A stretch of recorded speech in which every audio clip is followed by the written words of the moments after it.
انسانی تاریخ کا سب سے پہلا بڑا امتحان تلوار سے نہیں، جنگ سے نہیں، بلکہ عقیدے سے شروع ہوا۔ آدم علیہ السلام کے بعد کئی نسلیں صرف اللہ کی عبادت کرتی رہیں۔ لوگ سادہ تھے، زندگی فطرت کے قریب تھی، نہ شہر تھے، نہ بازار، نہ لکھی ہوئی قوانین۔ پھر ان لوگوں میں کچھ نیک اور صالح بزرگ پیدا ہوئے جنہیں قوم بہت عزت دیتی تھی۔ جب ان کا انتقال ہوا تو شیطان نے دھیرے دھیرے لوگوں کے دلوں میں یہ خیال ڈالا کہ ان کی یاد کے لیے ان کی تصویریں بنا لو۔ پہلے صرف یاد تھی، پھر عقیدت بنی، اور پھر وہی تصویریں پوجی جانے لگیں۔ یہیں سے شرک نے پہلی بار پوری قوم کو اپنی گرفت میں لیا۔ اسی اندھیرے دور میں اللہ نے ایک انسان کو چنا جس کا نام نوح علیہ السلام تھا۔ نوح لمک کے بیٹے اور ادریس علیہ السلام کی نسل سے۔ وہ پہلے رسول تھے جنہیں شرک میں ڈوبی ہوئی قوم کی طرف بھیجا گیا۔ ان کی قوم 5 مشہور بتوں ود، سوا، یغوس، یعوق اور نصر کو پوجتی تھی۔ یہ سب اصل میں نیک لوگ تھے، لیکن وقت کے ساتھ معبود بن گئے۔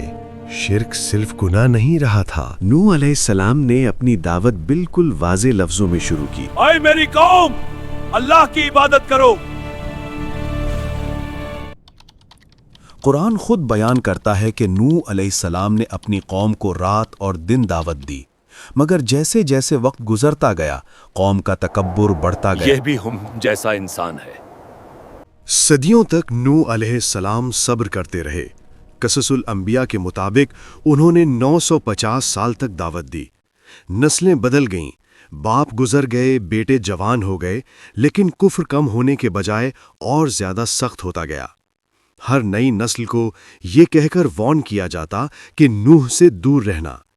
ایمان لانے والے بہت کم تھے، لیکن وہ اللہ کے نزدیک قیمتی تھے۔ جب اللہ نے دیکھ لیا کہ قوم ہدایت قبول کرنے کے لیے تیار نہیں، تب وہی آیا جو فیصلہ ہوتا ہے۔ اللہ نے نوح علیہ السلام کو حکم دیا کہ ایک کشتی بناؤ۔ ریگستان جیسی زمین پر جہاں پانی کا نام و نشان نہیں تھا، نوح علیہ السلام لکڑی کاٹ کر کشتی بناتے رہے اور قوم ہنسی اڑاتی رہی۔